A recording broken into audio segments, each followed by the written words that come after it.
Muy buenas noches, mi nombre es Melvin Escudero y les doy la bienvenida a un nuevo webinar de la serie Perspectivas sobre las inversiones. En esta oportunidad tenemos el tema referido a las perspectivas de la Bolsa de Valores de Lima para el año 2021. Contamos con la participación de dos personalidades bien conocidas y relevantes en el mercado peruano de valores, especialmente en el mundo de las acciones. Creo que entre los dos tienen ya como 50 años de experiencia conjunta en el mercado de valores. Si me quedo corto, de repente 60.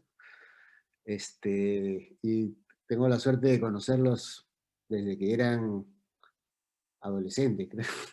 Hace muchos años, ahí por los inicios de los 90, ¿no? Ambos han tenido una destacada trayectoria.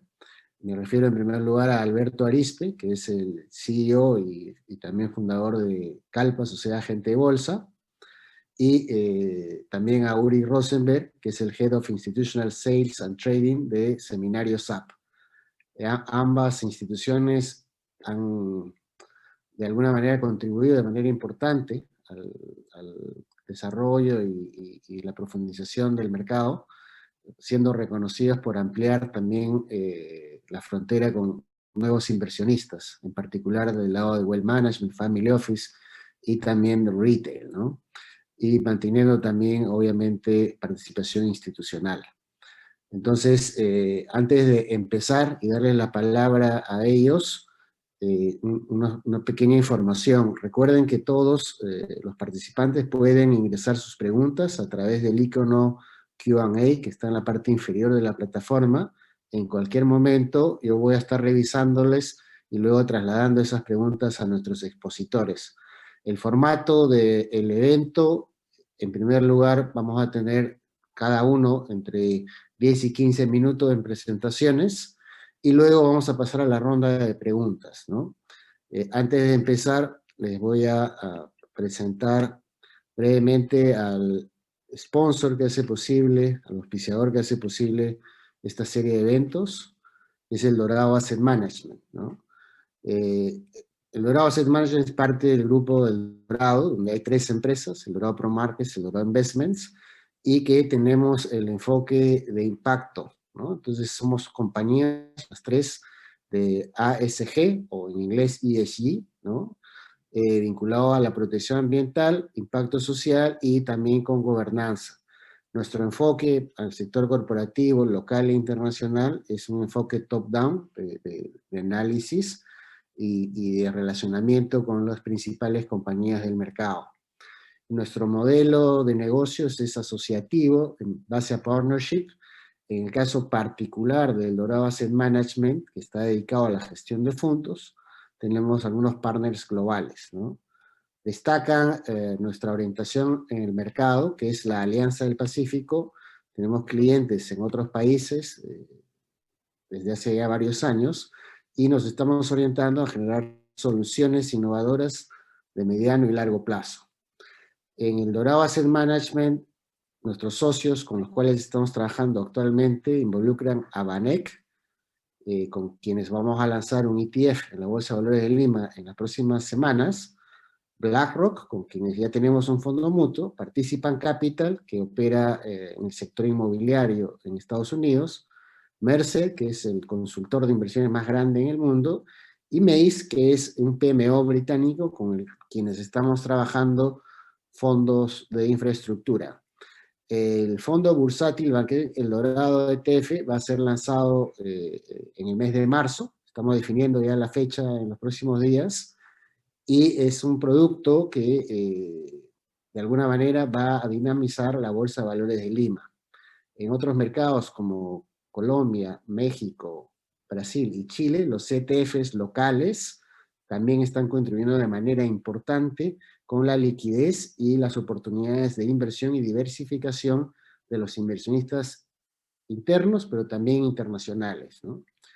Con BlackRock tenemos un fondo de renta variable que se permite diversificar a nivel internacional con costos bastante competitivos, y que obtiene también el beneficio de los fondos mutuos locales de solo pagar en impuesto a ganancia de capital de 5%. Participant Capital permite invertir en Estados Unidos, obtener retornos en el sector inmobiliario de entre 14 y 16%, son inversiones en desarrollo inmobiliario, en un mercado con bastante potencial de crecimiento luego de la pandemia y en zonas y formatos de gran innovación en el sector inmobiliario.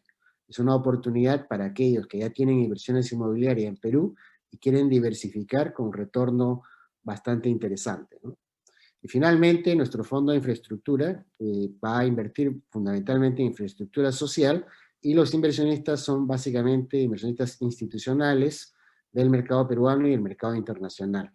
Con esto termino la presentación del Dorado y vamos a pasar con nuestro primer expositor, Uri Rosenberg de Seminario Casa de Bolsa. Adelante, Uri, con tu presentación.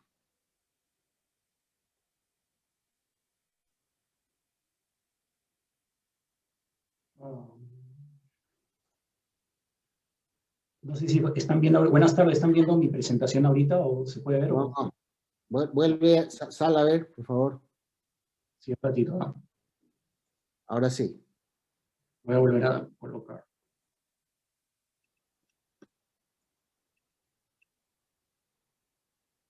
Y ahora sí se ve. A ver, un ratito, presentación. Presentación de pantalla y...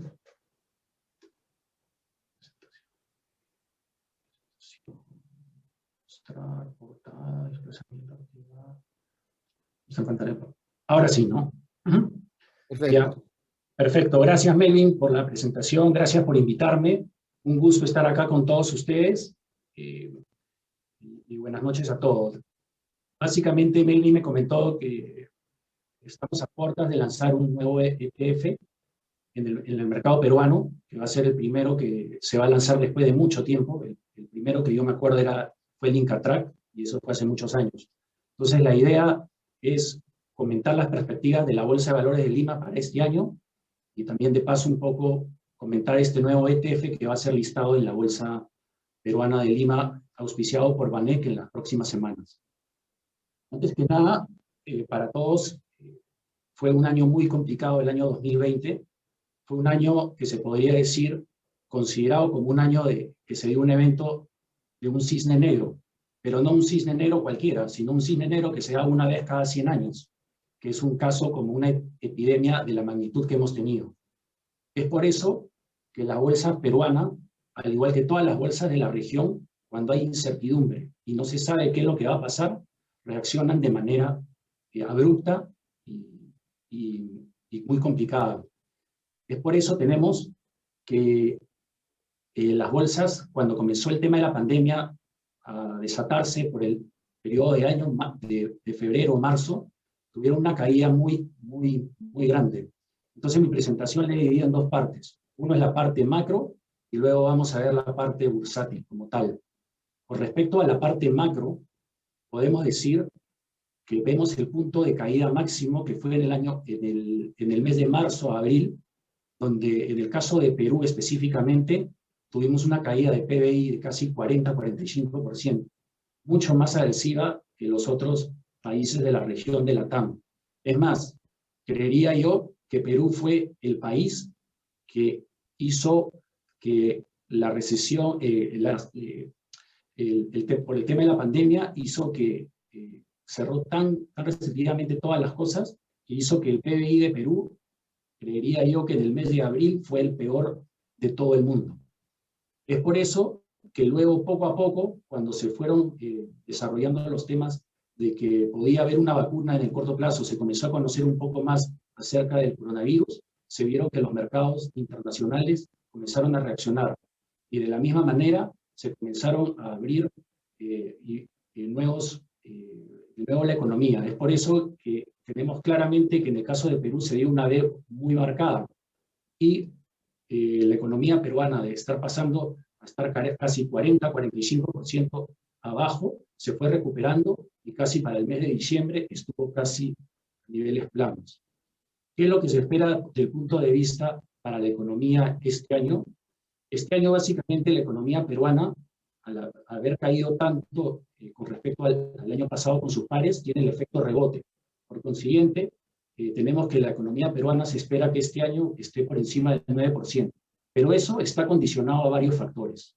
Uno de los principales factores condicionados es, como ustedes saben, que se acerca el tema político a pocos meses. Y siempre un tema político en un país como el Perú es impredecible. Hay candidatos, y lo tenemos por datos claros, de que faltando un mes o 2 meses no se tiene clara la situación. Entonces, el factor político es un factor que va a impactar bastante en el crecimiento esperado de la economía peruana. Y otro factor que es importante es el tema de la vacuna. En la medida que hoy en día se está viendo los resultados positivos de las vacunas a nivel mundial. Tenemos que la Organización Mundial de la Salud ha comentado que los casos de contagios y casos de fatalidades a nivel mundial se han venido reduciendo desde las últimas 3 semanas. Es por eso que si el tema de la vacunación y no se encuentra ninguna cepa o algo raro que pase en ese sentido, creeríamos que las cosas van encaminadas bien y podríamos tener una recuperación económica en todo el mundo, como más adelante detallaré qué es lo que está pasando con los mercados financieros. Lo que sí fue positivo, si bien es cierto que el PBI peruano cayó mucho, lo que era el tema de riesgo país, con lo que podemos medir como el ENPI, se ve que el lado de Perú estuvo bastante bien controlado. Si bien Perú y Chile son los países con los que tienen los menores ENPIs de la región, y eso se pudo mantener casi durante todo el año. Eso gracias al buen manejo económico que tiene el Banco Central de Reserva, con un gran profesor mío que ha sido Julio Velarde. Y también por el buen manejo económico que han podido hacer durante los últimos años. Con respecto a los indicadores de confianza empresarial, también podemos ver claro cómo con el tema de la pandemia se comenzaron a reducir a partir de marzo, y en abril, y de nuevo se comenzaron a recuperar la confianza empresarial hasta el mes de diciembre, y otra vez comenzó un poco la caída de la confianza empresarial, pero eso es básicamente por un tema, creo yo, político, por un tema del Congreso, el ruido que hubo en el Congreso, y tercero, por un tema de avances que podrían haber con el tema de la vacuna. Considero yo que un país como el Perú, lo único que podría acelerar nuestro crecimiento más rápido es que las vacunas sean traídas lo más pronto posible. Pasando entonces un poco al tema ya mundial, podemos ver que todo esto desenlace con la pandemia, y viendo las cosas positivas que se están dando, ha tenido un impacto fuerte en que el Banco Central americano inyectó mucha liquidez a la economía americana por el tema de la pandemia. Es por eso que la liquidez, al haberse incrementado y esperando que las economías mundiales se recuperen en el próximo año, tenemos un dato muy positivo para la economía peruana. Tanto el precio del cobre como el precio del zinc están casi a niveles de 5 años máximos. ¿Y por qué es importante esto? Porque Perú es uno de los principales productores de cobre, zinc, plata y plomo. Y como ustedes saben, la bolsa peruana está muy concentrada en acciones mineras. Entonces, todo eso es un factor positivo para la economía peruana. Tenemos como dato para comentarles es que la economía peruana está muy ligada al cobre, y el precio del cobre a la bolsa peruana. Entonces, ¿qué es lo que ha estado pasando? Al haber un mayor flujo de efecto positivo de la FED sobre la economía americana, ha generado que el dólar se debilite a nivel mundial. Esa debilidad del dólar ha hecho también, por otra parte, comenzar a generar un poco de expectativas inflacionarias. Es por eso que la tasa de interés a 10 años ha comenzado a subir un poco. El día de hoy, el mercado americano tocó la tasa de interés a 10 años a niveles de casi 1,50. A pesar de que Powell el día de ayer ha comentado que no ve que en el corto plazo las tasas de interés puedan subir de acá a 2 o 3 años. Y lo que pasa es que las expectativas inflacionarias ante tanta liquidez que hay en el mercado, ante la subida de los commodities, ha generado ciertas burbujas en el mercado. Un claro ejemplo de esas burbujas en el mercado, a mi punto de vista, es lo que está pasando con el Bitcoin.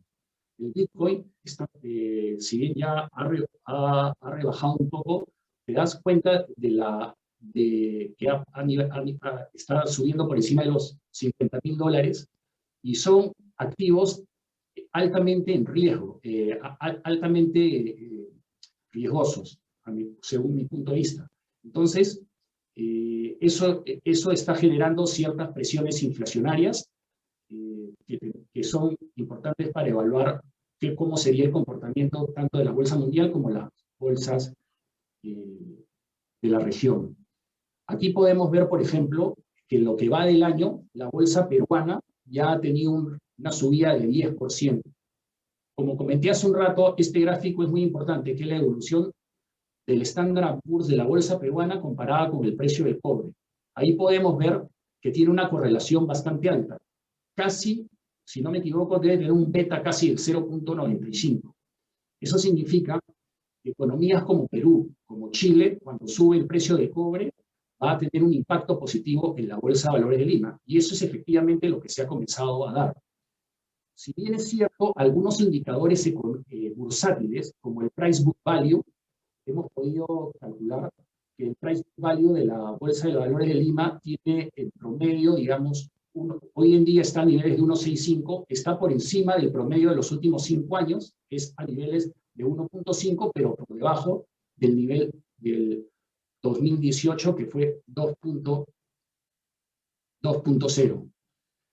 Asimismo, otros indicadores importantes para evaluar la situación en la cual se encuentra la bolsa hoy en día es el indicador del price earning. Históricamente, los indicadores de hoy día a 12 meses están a niveles de 15,2.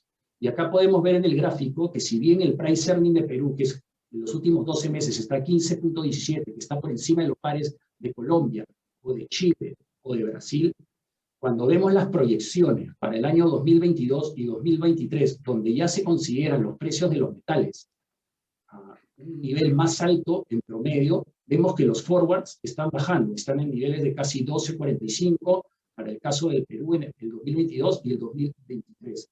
Y ese nivel de 12,45 ya es un nivel que está más correlacionado con el nivel de promedio. Entonces, ¿qué es lo que les quiero comentar? Básicamente que para la bolsa peruana, las perspectivas que estamos hoy en día hay que evaluarlo desde 2 puntos de vista. Primer punto de vista, el panorama mundial es positivo para el Perú. Los precios de los metales al alza, eso va a generar que los price earnings de las compañías peruanas se vean reducidas y se vean positivas. Por otro lado, si bien tenemos que el efecto político puede ser un efecto que pueda traer cola al mercado peruano, creo yo que hoy día estamos en una situación mucho mejor de la que estábamos antes, cuando teníamos un riesgo mayor con otros partidos políticos de tendencia, digamos, no pro mercado.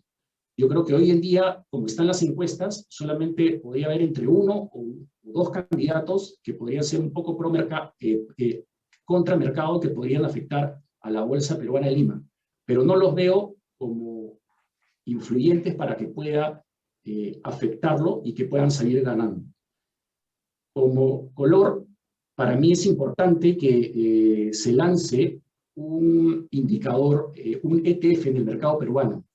Lo que hay hoy en día en el mercado peruano se ha podido ver unos incrementos en la liquidez de diferentes acciones peruanas y americanas. Pero básicamente he visto un aumento de acciones negociándose en el mercado peruano de acciones americanas. La idea de lanzar un ETF en el mercado peruano es importante porque vas a estar concentrado en un 43% más o menos en acciones del sector de materiales, 29% en financiero, y van a tomar las principales empresas peruanas, y tiene un beneficio tributario para el inversionista local, tanto persona natural y jurídica, en el tema de los dividendos.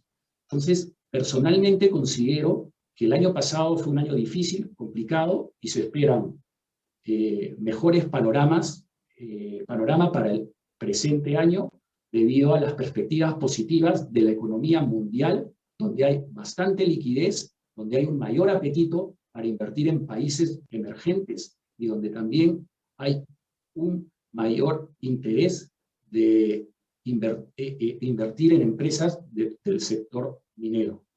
Entonces, eso es básicamente lo que le quería compartir con ustedes.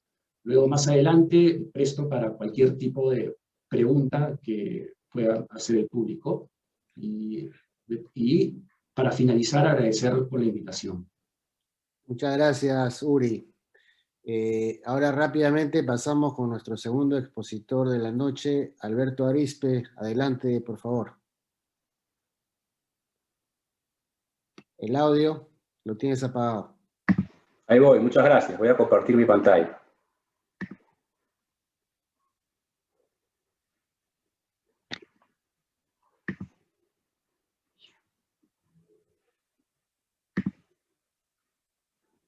¿Está bien ahí? ¿Están viendo mi pantalla? Sí, correcto. Perfecto. Bueno, muy buenas noches a todos. Mi nombre es Alberto Arizpe, soy gerente general de Calpa, Sociedad Agente de Bolsa. Muchas gracias, Melvin, por la invitación. Muchas gracias al Dorado Asset Management. Voy a hacer una presentación entre 10 y 12 minutos sobre las perspectivas para la bolsa peruana en los próximos 18 meses, qué es lo que puede pasar, qué es lo que viene pasando, ¿no?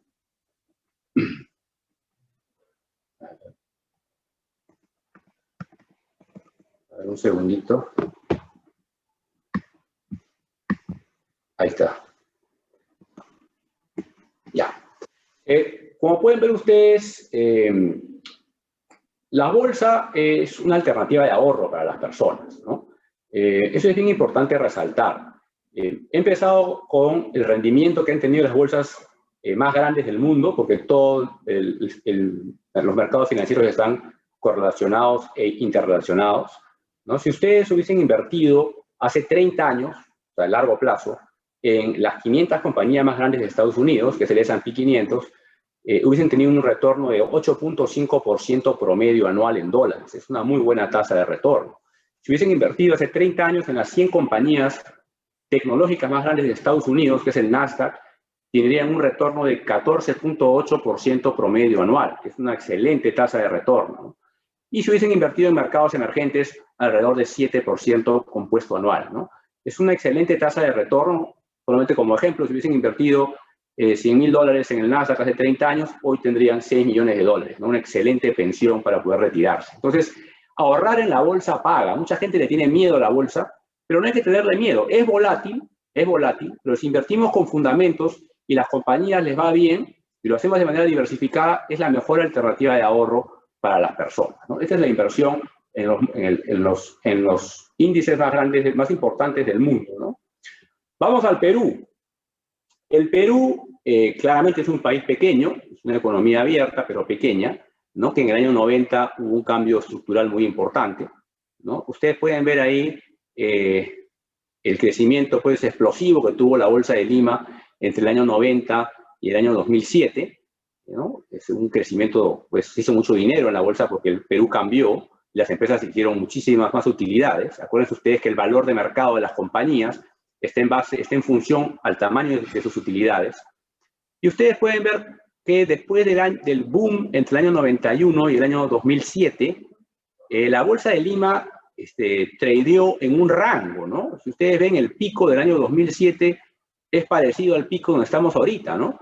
Con muchísima volatilidad. Se cayó feo en la crisis del 2008-2009, rebotó fuerte, llegó a un pico en el 2012, se cayó feo de nuevo en la crisis 2013-2015 de los mercados emergentes, rebotó nuevamente, cayó otra vez por el coronavirus y otra vez estamos subiendo, ¿no? Entonces, la Bolsa de Lima ha sido una buena alternativa de ahorro en los últimos 30 años, 25% compuesto anual, es una super tasa. Aquellos que invirtieron en los 90 han hecho mucho dinero, pero sí es cierto que en los últimos 10 años no ha habido un gran rendimiento, ¿no? La economía peruana ha crecido menos, hay más problemas políticos, ¿no? Necesitamos más reformas para poder crecer más, ¿no? Entonces, en los últimos 10 años hemos estado flat en la Bolsa de Lima. Si vamos a comparar al Perú con las otras bolsas, ¿no? Porque todo el análisis se debe hacer de manera relativa, tenemos al Perú abajo en amarillo, ¿no? En los últimos, este año, perdón, el Perú ha rendido 11%, es una de las bolsas que más ha rendido en el mundo, ¿no? Después del año pasado no fue tan bueno. En los últimos 12 meses la Bolsa de Lima ha rendido 19%, ha sido un rendimiento menor a las bolsas más desarrolladas como Estados Unidos, ¿no? Los mercados emergentes también han estado bastante bien. China ha rendido 45% en los últimos 12 meses. Pero Perú ha estado más flojo que esas bolsas, pero ha estado mejor que Chile, ha estado mejor que Brasil, ¿no? Que también han sido economías muy golpeadas. En los últimos 8 años, ahí es donde Perú comienza a flojear, pero no solamente Perú, ¿no? Si ustedes se fijan en América Latina, también estamos en rojo, ¿no?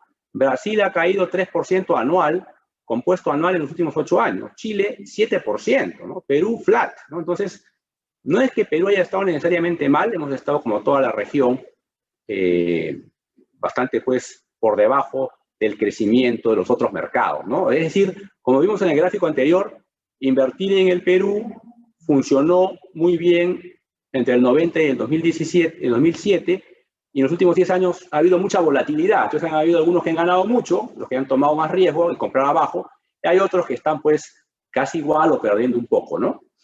Pero este cuadro es interesante porque compara a los diferentes países, ¿no? Y la última columna es un ratio que mencionó Uri, que es el ratio precio-utilidad, utilizando la utilidad de los próximos 12 meses, la utilidad esperada de los próximos 12 meses.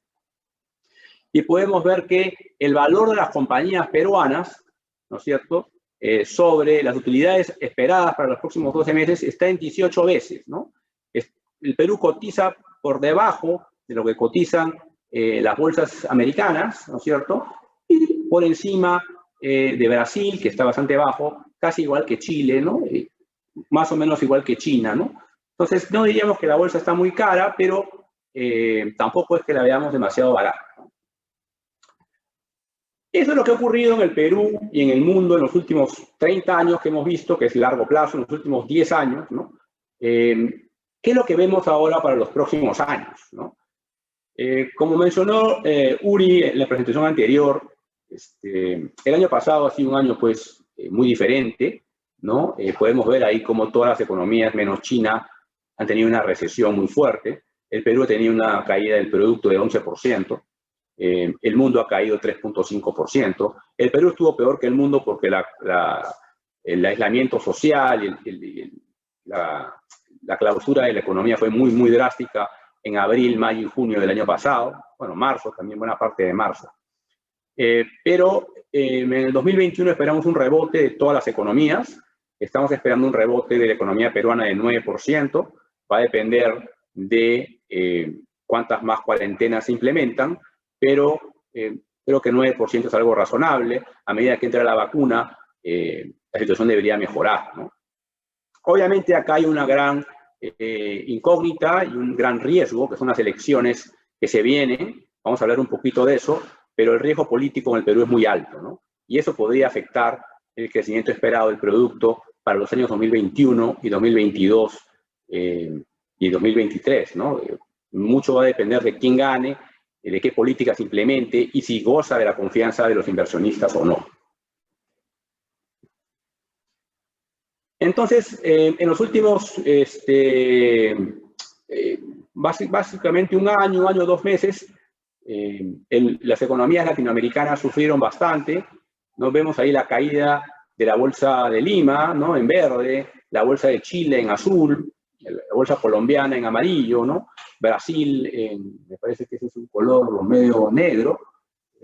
Perú estuvo, pues, casi estuvo mejor que las demás bolsas. América Latina estuvo bastante perjudicada. Perú y Chile han destacado sobre los otros dos países fundamentalmente por la subida del cobre, ¿no? Que le dio cierto soporte a las economías peruanas y chilenas, ¿no? Como ustedes saben, el cobre ha subido tremendamente, estamos por encima de $4 la libra, y Perú y Chile son los mayores productores de cobre, ¿no? Perú produce cerca del 12% del cobre en el mundo y Chile cerca del 20 y tantos por ciento, 23, 24%. Entonces sube el cobre y los inversionistas se vuelcan hacia nuestras economías, y la bolsa peruana pues tiene todavía un 30-40% de componente minero, ¿no? Hay varias compañías mineras, los cuales se han beneficiado con esta subida. ¿Qué va a pasar en los próximos 18 meses? Estas dos variables para mí son las más importantes. También está el tema del COVID, ¿no? Pero va a depender mucho del crecimiento del precio del cobre y de lo que pase en las elecciones, ¿no? Muchos analistas están hablando sobre un nuevo superciclo de commodities, ¿no? Bancos como Goldman Sachs, Bank of America, han elevado su pronóstico del cobre a niveles de 4.20 para los próximos meses, ¿no es cierto? Ya el precio de 4 o 4.10, donde está ahora el cobre, es bastante bueno, bastante alto. Acordémonos que en el 2012 se llegó a un pico de 4.50, para luego el cobre desplomarse a niveles de $2 en el año 2015. Es un precio de un commodity muy volátil también. Depende mucho del crecimiento de la economía china, pero por lo menos por ahora las expectativas son bastante positivas para el cobre. Y en el tema político, bueno, justo he escrito un artículo hoy día en Semana Económica recordando cómo fueron las elecciones anteriores, ¿no? Y tanto en el 2006 como en el 2011 como en el 2016, la elección se decidió en marzo, ¿no? La elección se decidió en marzo, ¿no? Después podemos conversar un poco más sobre ese detalle, pero marzo es un mes clave. El que viene primero casi nunca gana, así que vamos a ver qué es lo que pasa, pero claramente pues hay un riesgo político alto, y el riesgo de que una plataforma antimercado gane sería pues muy negativo para el país, ¿no? Es un cuadrito que voy a pasar rápido, ¿no? Hemos visto cómo en el Perú pues los ciclos económicos son muy pronunciados, ¿no? La década de los 70 y 80 fue muy mala para el país. Ahí están los años de García, que fueron muy negativos, el primer gobierno de Alan García, para luego venir la recuperación económica en los últimos 20 años, ¿no? O 30 años. Bueno, esto quiero pasarlo un poco rápido, que es bien interesante. Lo que quiero destacar acá es el comportamiento de la bolsa peruana en verde y del tipo de cambio en azul en los últimos años, con las elecciones que han ocurrido, ¿no? En el año 2006, por ejemplo, hasta febrero del año 2006, el que lideraba las encuestas era Lourdes Flores, ¿no? Que era una candidata pro mercado. Luego comenzó a subir Humala en marzo, que era el candidato chavista antimercado, y al final ganó Humala la primera vuelta, y García, que no figuraba en las encuestas, terminó segundo y ganó, ¿cierto? Ganó. En marzo la bolsa de Lima se asustó con el triunfo de Humala, y luego se calmó un poco al ser considerado García un candidato que no iba a ir radicalmente contra el mercado, a pesar de su pésimo gobierno entre el 85 y el 90. En el año 2011, el que lideraba era Toledo, ¿no? Y en febrero Humala estaba muy por debajo de las encuestas, ¿no? Pero en marzo Humala comienza a despuntar, la bolsa se derrumba nuevamente, y pasan a la segunda vuelta Humala con Keiko Fujimori. Humala firma un pacto que era la hoja de ruta. Con eso el mercado se calma un poco, pero igual el temor a Humala era muy, muy grande. Y hasta el final el mercado pensó que iba a ganar Fujimori, ¿no? El día que ganó Humala, la bolsa se cayó 14% en un día, ¿no? Entonces, las encuestas juegan mucho en el mercado, ¿no? En el 2016 fue más tranquilo porque Fujimori, que es una candidata relativamente aceptada por el mercado, cabalgó primera hasta el final, y PPK pasó a la segunda vuelta, que también era considerado un candidato antimercado. Entonces, en marzo se define la elección, estamos a punto de entrar a marzo, vamos a ver qué es lo que pasa. Esto, bueno, hay inestabilidad política que no ha ayudado definitivamente a la bolsa, ¿no? Yo creo que si no hubiera la inestabilidad política que hemos tenido y si los candidatos promercado estuvieran adelante en las encuestas, yo creo que el tipo de cambio estaría ahorita con el cobre a estos niveles en 3.35 o 3.40, la bolsa de Lima estaría un 20% más arriba por lo menos, ¿no? O sea, los problemas políticos que hemos tenido definitivamente destruyen mucho valor. Este cuadro siempre me gusta ponerlo, porque yo he mencionado que el cobre es una variable muy importante, ¿no? Fíjense ustedes la correlación que hay entre el precio del cobre y el índice de la bolsa de Lima, ¿no? Van de la mano. El cobre es determinante no solamente por las exportaciones, sino por la inversión privada, ¿no? La mayor parte de la inversión privada en el Perú es infraestructura y minería, ¿no?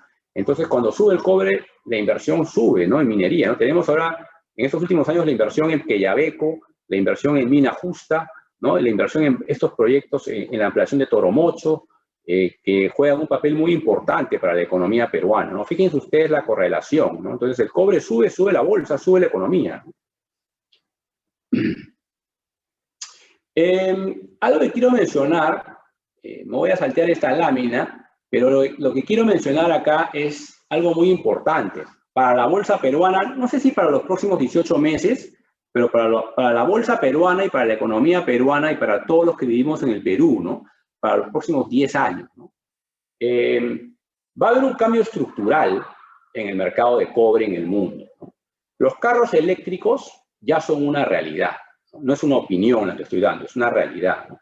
Los países europeos, varios estados de Estados Unidos, el gobierno federal de Estados Unidos, la China, Japón, ya han aprobado una serie de leyes para que a partir del año 2030 solo se produzcan carros eléctricos, ¿no?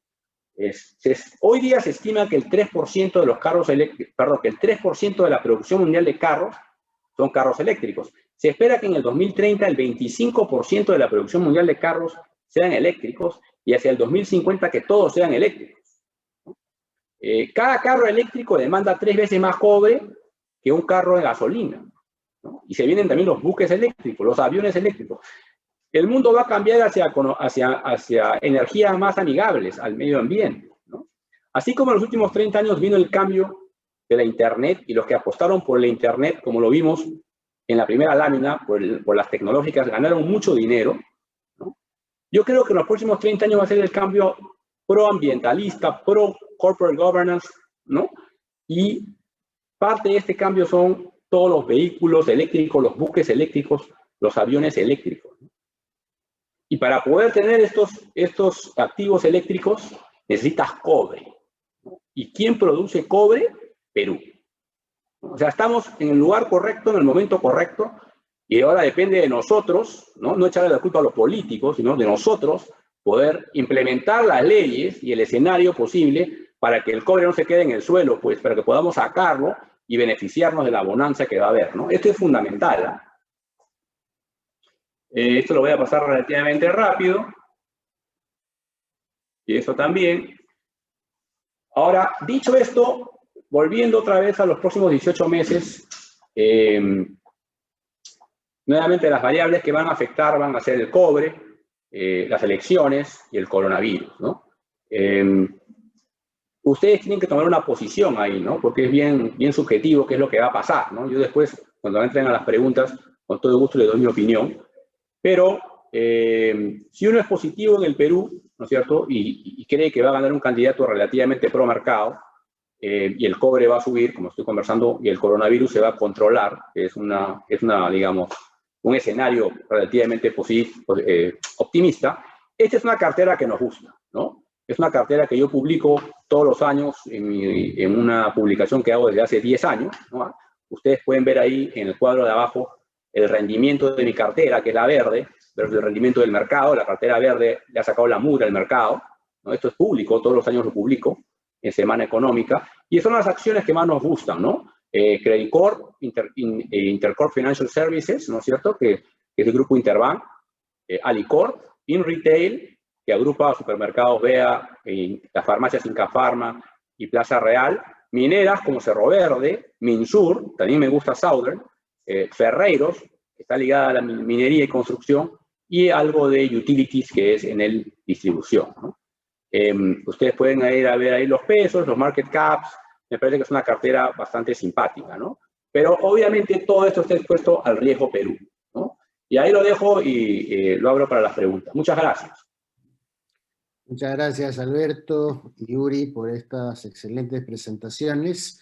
Le pido a la audiencia que no se olvide que tenemos en la parte inferior de la plataforma de Zoom Webinars el icono Q&A para que sigan ingresando sus preguntas a través de esta plataforma. Voy a empezar con Uri.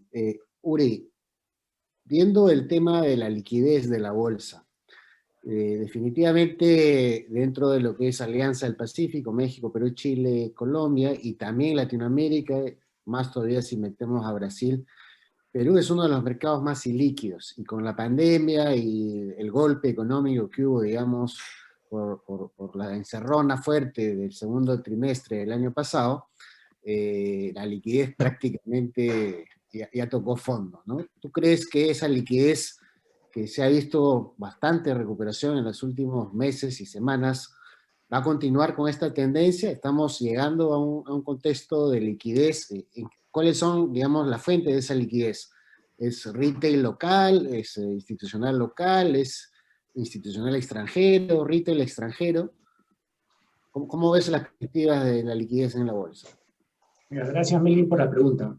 Por respecto a la liquidez del mercado peruano, lo que hemos podido observar desde hace 2 años, que fue un acierto de la Bolsa de Valores de Lima, es comenzar a listar acciones americanas en la Bolsa Peruana de Lima, listadas en la Bolsa Peruana de Lima por un tema tributario. Eso ha ayudado, primero, a que el volumen negociado sea mayor en el día a día.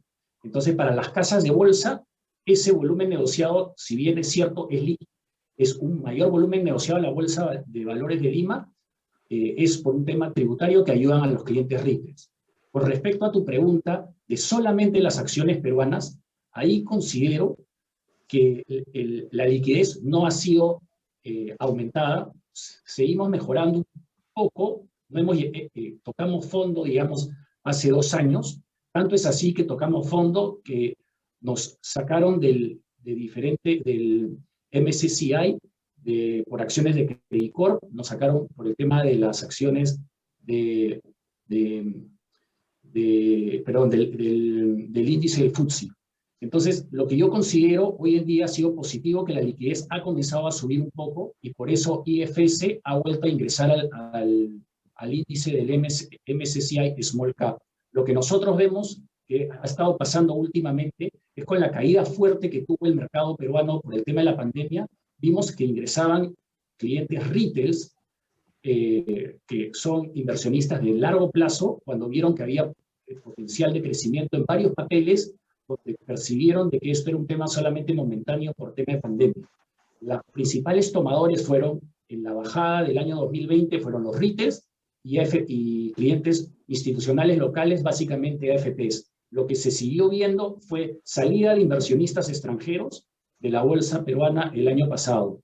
¿Qué hemos comenzado a ver a partir de esta recuperación, digamos, del mes de septiembre, octubre? Un pequeño regreso de algunos inversionistas extranjeros, que se puede corroborar que ha habido un mayor flujo de inversión extranjera para emerging markets. Por consiguiente, al haber mayor inversión en emerging markets, te cae también un poco para Latinoamérica, entre los cuales es Perú. Pero todavía no vemos el volumen esperado de flujo internacional, que sería bueno para la bolsa peruana. Siempre comento de que aquí el problema es también el floating de las acciones peruanas. Muy pocas acciones peruanas tienen un floating apreciado e interesante para inversionistas, digamos, extranjeros e institucionales. Todavía creemos que hoy en día bastantes empresas peruanas están renuentes a hacer aumentos de capital o incrementar su participación más activa. Pero sí considero que un ETF del cual están lanzando ustedes a través de BANEC puede apoyar en darle mayor liquidez al mercado, porque eso va a generar mayor flujo de inversión cuando salgan a comprar la canasta del ETF, en mayor flujo de los underlines de estas acciones, lo que se puede generar un mayor tema de arbitraje. Y hoy en día, si bien lista un ETF internacional, que es el EPU, ese volumen negociado se podría ver en las mismas cantidades de, digamos, de tener un market cap de 200 millones de dólares en la bolsa peruana, con lo que ayudaría a apoyar una mayor liquidez en el mercado peruano. Gracias, Uri. En esa misma línea, Alberto, ¿cómo ves tú la liquidez, ¿no? Digamos, sabemos que las AFPs tienen una buena posición en la bolsa local que se ha construida en más de 25 años, ¿no? Y eso tiene que ver con los floats también, pero también sabemos que los retails, digamos, como tú planteabas en tu presentación, han sido intermitentes, ¿no? Ha habido épocas que se han lanzado a la bolsa local de manera masiva y ha habido épocas que ha habido mucho miedo, ¿no?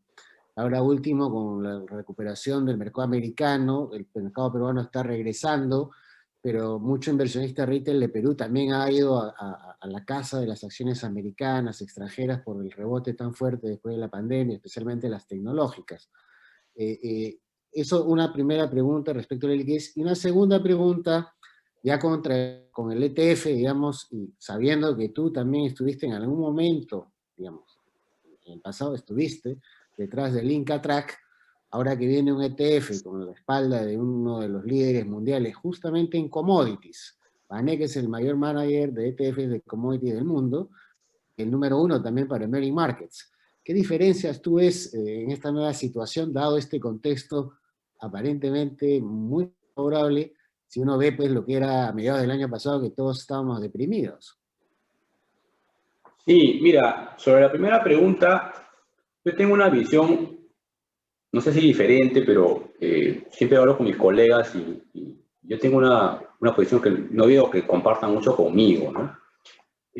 Yo creo de que el problema de la Bolsa de Lima, primero, tengo muchos de mis colegas que creen que es un tema de comisiones, ¿no? Escriben artículos, salen en los periódicos quejándose de las comisiones que son muy altas, ¿no? Yo no creo que las comisiones sean muy altas, ¿no? Que es muy alta y que es muy baja, ¿no? Los mercados más chiquitos tienen comisiones más altas por default, porque no tienen masa crítica, ¿no? Y tienen que sobrevivir, pues las casas de bolsa, tienen que sobrevivir la bolsa, tienen que cobrar. La Bolsa de Valores de Lima y Cavalli cometieron un error hace 5 años, creo que fui uno de los pocos que les dije a que no bajaron sus comisiones. Bajaron sus comisiones 70% y el volumen negociado bajó. O sea, perdieron plata por todos lados, ¿no? Porque, en mi opinión, no es un tema el mercado de valores, el que compra o no compra porque la comisión sea baja o alta. Quizás algunos fondos institucionales lo hagan, ¿no? Pero esos fondos no van a tradear más por eso o no, ¿no? Yo creo que es un tema más de tamaño de mercado, de temas fundamentales, etcétera, ¿no? Si tú bajas las comisiones y no hay bloques que tradear, eso no va a mover el mercado, ¿no? En mi opinión, el tema fundamental es que el peruano no ahorra en la bolsa. El peruano timbea en la bolsa, ¿no? Entonces, cuando sube la bolsa, todos entran. ¿Por qué? Porque quieren ganar su 30%, su 40%, ¿no? Pero aquel que gana su bonito de 10.000 o 20.000 dólares todos los años, que podría comprar sus acciones para ahorrar, como hacen en Estados Unidos, no lo hace. No lo hace. ¿Por qué? Porque no conoce. Y las personas que no conocen algo le tienen miedo, ¿no? Entonces, la poca liquidez acentúa, pues, la volatilidad que hemos visto en la presentación. O sea, en los últimos 10 años ha sido una locura, ¿no? Entonces, es un tema más estructural, ¿no? Yo creo que tenemos que nosotros marketear más esto entre todas las personas que tienen capacidad de ahorro. Nosotros en Calpa estamos haciendo cosas bien bacanes que pronto van a salir a la luz, lo vamos a hacer público, porque en mi opinión, este no es un negocio financiero, ese es un negocio de consumo para las personas que tienen capacidad de ahorro, y ahí los tenemos que convencer. Oye, vengan a la bolsa a ahorrar, ¿no? No timbeen. Si quieren timbear está bien, ¿no? Pero vengan a ahorrar. Y de la mano con eso, creo que el ETF que van a sacar ustedes es algo, pues, excelente, ¿no? Porque justamente es una alternativa de ahorro muy buena para las personas que quieren diversificar su riesgo, ¿no es cierto? quieren tener un activo más o menos líquido, ¿no? Para términos, o líquido para términos peruanos, ¿no? Y que va a ayudar a ese marketing que estoy hablando yo, ¿no es cierto?, de venderle a las personas productos financieros como alternativa de ahorro, que saquen su plata del banco, ¿no? Que paguen intereses bajísimos. Creo que eso es fundamental, ¿no? Antes lo hemos tratado de hacer, pero creo que la diferencia ahora es que el Dorado Asset Management tiene un socio muy importante y las AFPs también están participando, los institucionales están participando, y eso le da un espaldarazo muy bueno al producto, ¿no? Entonces, creo que es fundamental el lanzamiento de este ETF en ayudar al desarrollo del mercado. Obviamente que solito no lo va a poder hacer, tienen que haber otras cosas más que ocurran, pero dentro de la forma que yo pienso, como acabo de decir, creo que es una iniciativa muy buena, ¿no? Uri, ¿me escuchas? Creo que tu micrófono está apagado. Okay. No, sí, ahora te escucho. Desde la perspectiva digamos, de los factores fundamentales, tú y Alberto lo han mencionado muy bien, o sea, el cobre parece que se va para arriba y eso va a jalar a Perú, o sea, definitivamente lo más positivo que puede haber pasado. Y por otro lado, digamos, la vacuna y la recuperación económica mundial, tarde o temprano, igual se tiene que manifestar acá, y el PBI de Perú debería volar este año y el siguiente también. Probablemente tengamos 3 años de crecimiento. Sin embargo, tenemos el fantasma de las elecciones. ¿Cuál crees tú que es el impacto de las elecciones? ¿Cómo tú ves este escenario? Y si tú recomendarías ya ir poniendo estratégicamente algo de posiciones en la bolsa local, ¿no? Porque tu presentación indicaba de que si gana un candidato que es pro mercado, esto debería volar. Alberto mencionó que estábamos subvaluados 20% solo por miedo de las elecciones. Entonces, ¿se ajustaría en 20% en abril, bolsa? Sí, mira, te comento, el problema que hay en Perú es que al día de hoy es impredecible qué candidato va a ganar, si va a ser un pro mercado o antimercado. Tenemos ejemplos claros como el mercado peruano cuando hubo el tema de Humala con Keiko, si no me equivoco, gana Humala y la bolsa peruana se cae 10% en ese día. Entonces, el tema es que personalmente yo creo que esta vez tenemos menos riesgo que la vez pasada. Yo no creo que un candidato antimercado salga ganador. A pesar de cómo están las encuestas hoy en día, que no se tiene muy claro quién puede salir, yo creo que más que nada va a ser un candidato, digamos, si es intermedio o pro mercado. Ante ese escenario, que si es que se da, sí considero que puede ser una muy buena oportunidad tomar posición en algunos papeles que pueden tener un impacto positivo con la subida del precio del cobre. Existen algunas compañías como Cerro Verde, que es netamente cobre, también existe la otra compañía que es Minsur, que está con un proyecto corto plazo que va a ser de mar cobre, tenemos la misma Sauder, entonces, y tenemos un componente importante de acciones mineras que están casi alrededor del 35%, pero no solo eso, si es un candidato pro mercado, tenemos también acciones del sector consumo masivo, sector cementero, que creo que podrían dispararse y mejorar. Y quiero hacer una acotación importante. En países mundiales, generalmente lo que dijo Alberto es muy importante. La gente está acostumbrada a ahorrar. Tienen su plata de su sueldo, que digamos cierto porcentaje lo dedican y compran. ¿Y qué mejor que compran ETFs? ¿ETFs de qué? Del Standard & Poor's, del QQQ, que es del Nasdaq. Entonces, me parece muy bien que acá en el Perú vaya a haber un ETF del mercado peruano. Entonces, hay que fomentar, creo yo, a un retail, a veces cuando no sabe qué comprar, va a tener la posibilidad de comprar el ETF que está mejor representado de las principales acciones peruanas. Entonces es muy fácil decirle, mira, si la economía peruana va a ir bien, si al Perú le va a ir bien, mejor no apostemos por una acción en particular, apostemos por un conjunto de acciones. ¿Y qué mejor que puedan comprar un ETF que incluya todas estas acciones? Entonces eso creo que es importante y va a generar mejoras al mercado peruano. Gracias, Uri. Alberto, en esa línea de la pregunta también, tú mostraste uno de tus cuadros donde efectivamente Perú había rebotado de manera importante, pero que todavía, digamos, cuando uno ve el rendimiento de los mercados internacionales, ¿no? De China y de Estados Unidos en particular, como que falta mucho por trepar, ¿no? En este escenario de elecciones, ¿tú qué consideras? ¿Estás de acuerdo con Uri que es probable que salga alguien, digamos, más de centro o pro mercado? En este escenario, ¿qué tendríamos? Pues la verdad que es un albur, pues, ¿no? No tengo la menor idea, pues, ¿no? Analista, siempre me ha llamado la atención los analistas políticos en el Perú, no sé cómo pueden hacer análisis, ¿no? O sea, acá la población viene un tipo liderando 6 meses y en un mes todos ya no lo quieren más a él, sale otro, ¿no? O sea, la verdad que no sé qué análisis se puede hacer ahí, ¿no? Pero, a ver, tenemos que ser racionales y tenemos que ser, pues, optimistas también, porque si no estamos fregados, ¿no? Espero que gane alguien, pues, que no sea muy radical, ¿no? Que en el peor de los casos, pues, haga algunas locuras, pero que no pues, nos vaya a convertir, pues, en Venezuela, que es el temor de algunas personas, ¿no? Yo no creo que pase eso, pero algunas personas tienen mucho miedo. Siempre se dice, no hay nada más nervioso o más cobarde que $1 millón, ¿no? O sea, no sabes la cantidad de gente que me llama para abrir cuentas en Estados Unidos, y ya creen que van a estatizar las acciones de las casas de bolsa, o sea, es una cosa, hay gente muy nerviosa, ¿no? Ahora, yo creo de que hay que apostar por los fundamentos, ¿no? Volviendo al cobre, por ejemplo, ¿no? Y por ahí vi una pregunta de una de las personas que están escuchando, ¿no? Si sube el cobre, ¿no es cierto?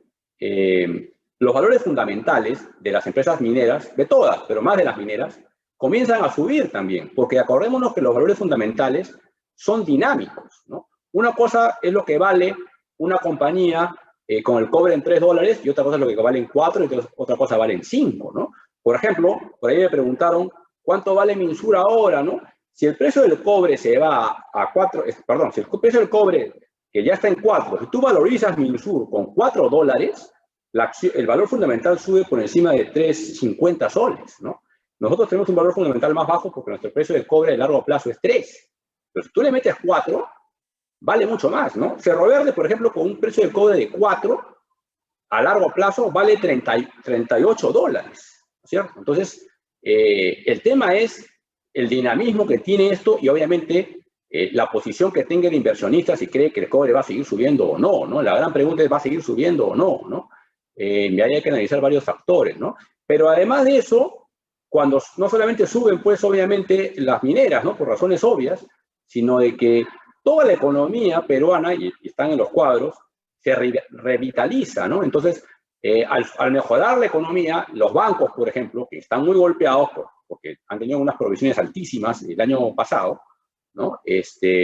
También comienzan, pues, a mejorar, la gente tiene más dinero, hay más dinero en la economía, las provisiones comienzan a bajar y comienzan a subir, ¿no? Credit Corp, por ejemplo, una compañía que valía $220 hasta hace un año y pico, y varios bancos de inversión le daban un valor fundamental de 260, 270, ahora tiene un valor fundamental de 160, pero si ocurre todo lo que estamos conversando con Uri y contigo, probablemente van a hacer todos un upgrade de los valores fundamentales y estos van a subir otra vez a 220, ¿no? Hay que adelantarse a eso, ¿no? Una vez que suba a 220, pues obviamente ya va a ser demasiado tarde, ¿no? Entonces, yo creo de que en general las elecciones son un riesgo que vemos cada 5 años, siempre hay miedo, siempre hay temores, eso lamentablemente perjudica al país, porque hay mucha gente que compra dólares, que saca su plata, eso es inevitable, y algunos tienen algo de razón en estar preocupados. Yo siempre, pues, yo me vine de Estados Unidos, fundé una empresa, tengo ahí, pues, una inversión grande, tengo que ser optimista y tengo que apostar a que nos va a ir bien, ¿no?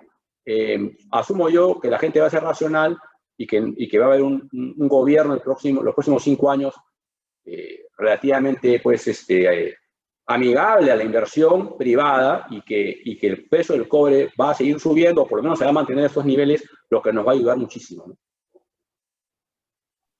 Gracias, Alberto. Ya estamos en tiempo, entonces voy a aprovechar para ya hacer el cierre con ustedes, ¿no? Uri, tus palabras finales a los inversionistas y tu recomendación respecto al nuevo ETF. Sí, antes que nada, quería terminar diciendo que gracias por la invitación. Sí, he estado muy contento en esta presentación que hemos tenido, este intercambio. Con respecto al ETF, creo que es muy positivo para el mercado peruano, como lo comenté. En todos los países del mundo existen ETFs de acciones, de un índice de acciones, en el Perú, en el mercado peruano, no existía.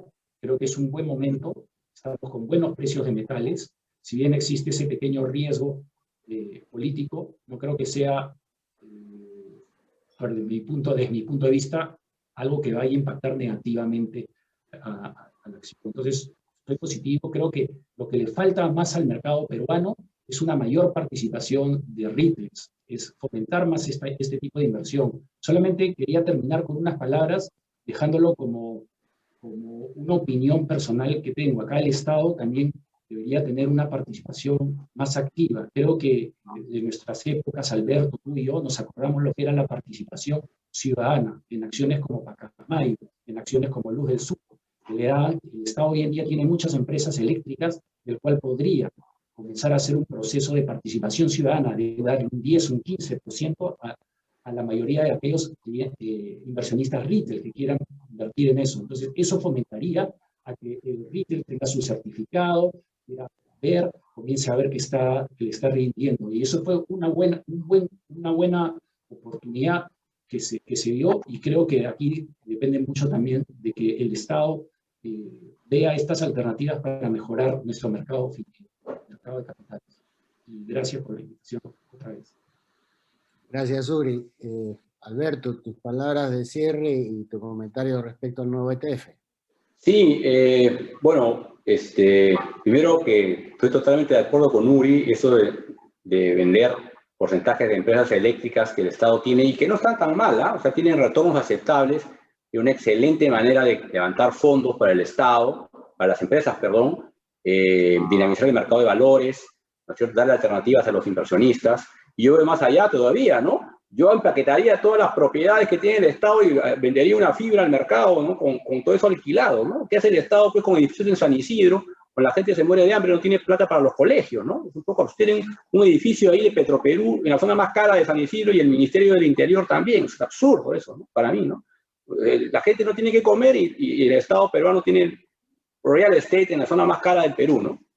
En fin, eso podrían venderlo a través de la bolsa. El ETF es una excelente iniciativa, ¿no? Como dije anteriormente, e invita a las personas a ahorrar, ¿no?